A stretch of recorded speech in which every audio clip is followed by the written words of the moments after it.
Hey everyone, welcome to my YouTube channel. I am the Tailorette, and today I'm going to be talking about 4 things that make your garments look homemade in the bad sense. Now let me tell you, not everyone who says, "Did you make that?" is meaning it as an insult. It actually could be a compliment, but we all know when it's meant negatively, when you say, "Yes, I did make this," and there's crickets in the background. I'm going to give you some of these points so you can evaluate your own sewing to see, why are my clothes not looking professional or store-bought? I know a lot of people are really mad at fast fashion, but let's do better than fast fashion. Let's do better than that. We want people to think that we bought it from a high-end store, somewhere that's like close to custom made, right? Which, as a home sewist, it's very easy to fall under the worse than fast fashion look, if you know what I mean. First point is, your fitting isn't right. Now, here's a few things that could contribute to why the fitting of your garment isn't right. And you know that if your garment doesn't fit any better than the fast fashion, you know that you're not doing quality sewing. A lot of where this can come from is actually by following a pattern to the T. And I've mentioned this before. I have a video on how different body types and how you can sew according to your body type. This is where your main problem is, because patterns are made according to certain body types. And I will put the link below, or a link right somewhere around in this video. You'll see a pop-up somewhere of the video on body types. And if you have the pattern and it's not made for your body, it will look wonky and weird, and it's going to look worse than the fast fashion industry. So one of the things I would say is, in this area of fitting, it takes a lot of thinking for yourself and brainstorming, not relying on a crutch of the pattern or this is what the instructions say, because the pattern is there only to guide you into, this is the general idea of how it fits.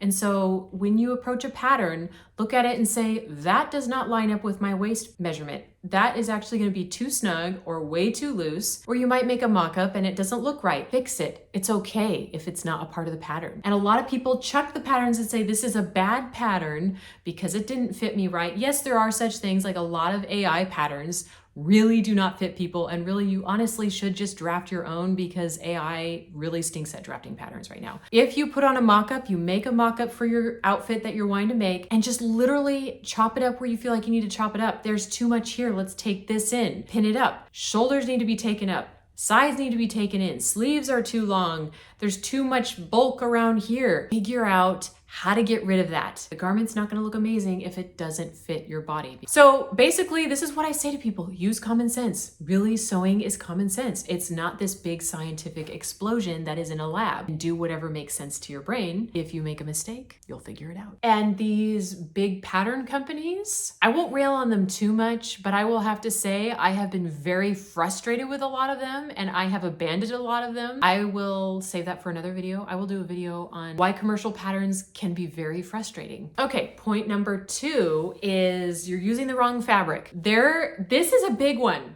I will have to say I made this mistake a lot when I first started to sew clothes. I just found a fabric store. Turns out it's a quilting store, which is great for quilting and quilts. But when you are making clothes, do not use quilting fabric or basic cotton. That's just quilter's cotton. Do not use that to make your cotton clothes. It will show in the way it drapes, the way it gathers, the way it darts, the way it rests on your body. It does not look right. It is not apparel grade fabric. Now, if you like the look of that, all power to you. I'm not saying that's wrong. There's nothing sinful in using quilting cotton for your clothes. If you don't want people to notice that you've been making your own clothes, do not use quilter's cotton. So that's number 1 fabric that you should not use.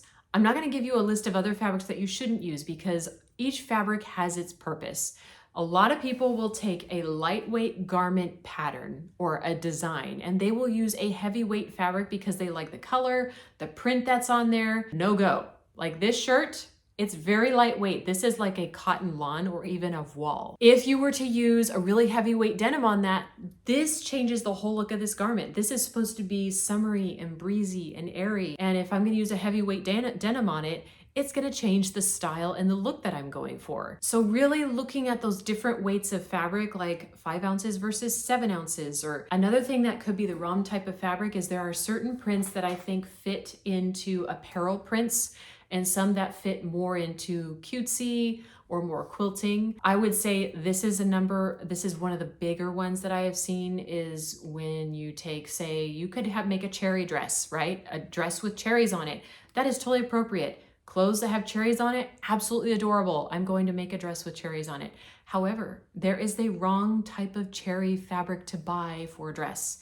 It could be too tacky looking and it looks way too cartoony on there, and now it brings the whole look of the dress down. It looks juvenile, like it should be in a playroom. Or, I mean, if you like that look, if that's part of your style and that's who you are, I think there's a place for that. However, if you're wanting something that looks more store-bought, make sure the type of print that you're looking for actually fits for apparel type looking fabric. And I will tell you, I'm not saying I'm the expert on this because I have a hard time understanding, especially when I'm on Spoonflower and I'm looking at all of the patterns that are on Spoonflower and going, okay, what would look good on a dress that wouldn't make it look tacky? Like what print would actually look presentable? Even if you're buying fabric from a dead stock website that is apparel grade, sometimes they can have tacky prints on it. There is such a thing as just tacky printed dresses. It's up to you as the professional seamstress that you are learning from home that you learn the difference between the two, because that's going to set you apart, is understanding these principles. And I know this is kind of frustrating because you're like, the only way I can buy fabric is if I can go online and actually getting a feel and understanding what everything's for. But what I've been doing is I've been putting together a swatch book for fabrics so that I can actually go there and get a feel for what they're supposed to feel like. And that way my chances of getting the right fabric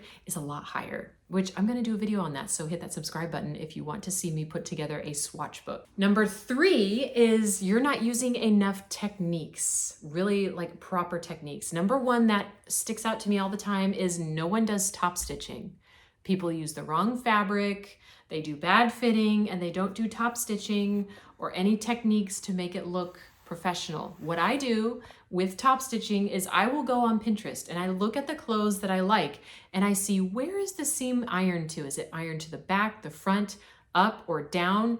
In certain situations, it's totally different. So it's really important to note that even when I go into stores, I will look inside garments and take pictures of garments. I'm sure I look like a complete weirdo, but the other day I was at Walmart and I actually saw a dress that I liked at Walmart, but I wanted to make it because I have fabric that I like, that I want to make that dress out of. I literally turned the dress inside out and I took pictures of it just to see where all the stitching was.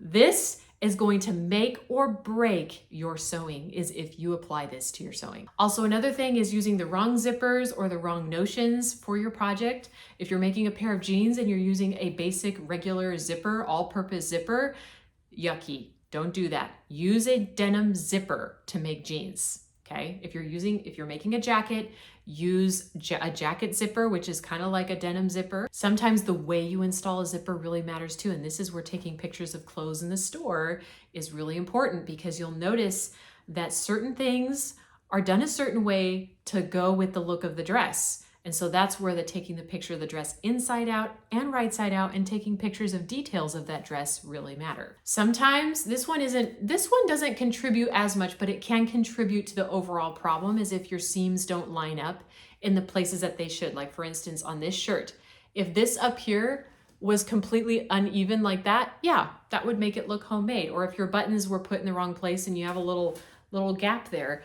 that would make a difference. However, those things, I have noticed you could be a little bit of a sloppy sewer, but if you have these other things in place of good fabric, good fitting, all of that stuff, you could actually look more professional, even though your seams don't align correctly. Now, number 4 is pressing or ironing. This is huge. This, as much as the other ones, these are all huge, okay? But I'm gonna tell you, this one gets under my skin a lot, is a lot of people think, oh, I couldn't figure out how to press this because it was in an awkward spot, so I'm not gonna press it, I'm just gonna leave it. Pressing everything, I mean everything. I press my gathers, and I know people say, oh, that's the big box store look. You'd be surprised, historical customers used to press their ruffles as well. So that is not completely uncommon. People used to do that so that it would slim their waistline and they could have gathers as well. That's what I use it for, because if I do not press my gathers, I will look like I have a pooch. And guess what?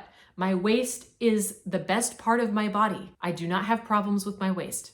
Other parts of my body are an issue. I'm telling you, hips are too wide, but my waist is the smallest part of my body. And you know that when my waist, when I feel like it's looking too thick, it's a problem. And I have that issue when I don't press my gathers. And we can actually eliminate a pooch, even if we have one, with the way that we sew. Pressing has been there throughout all of history, and the big box stores just happen to get that thing right. Also, the other thing is sloppily pressing your garments. Yes, you could put the seams down, but sometimes someone will press one seam to that way, and then all of a sudden in the middle of the seam, it's flipping the other way, or it kind of flips open on the second half. It's really important to have everything going uniformly in the same direction. If you want to have on the difficult parts where there's curves, you can use this thing. This helps with curves. I use all parts of this thing to get a curve on top, and I can press it that way. I forget what this is called. I will put the link below, but I use these on difficult seams. I also have this so I can stick in armholes, you know, like pretend like it's an arm that goes in there. You can do a lot of pressing without these things. I lived without these for a very long time. Someone just happened to give them to me and I was like, this works great. This is kind of like a random opinion, but one thing that maybe this is because I have this issue. It's probably because I have this issue myself. Waistlines are at the wrong spot when you're doing your fitting. A lot of times I will see where people will make a dress and it's at belly button level. Guys, your belly button is not your waistline. Your waistline is right where your the last rib, your bottom rib, like right here. For me, it's right here. That's where my last rib is. That is your waistline. So if you're wanting to make a dress that rests at your natural waistline, you do it there, not at your belly button. Because at your belly button, it will make you look weird.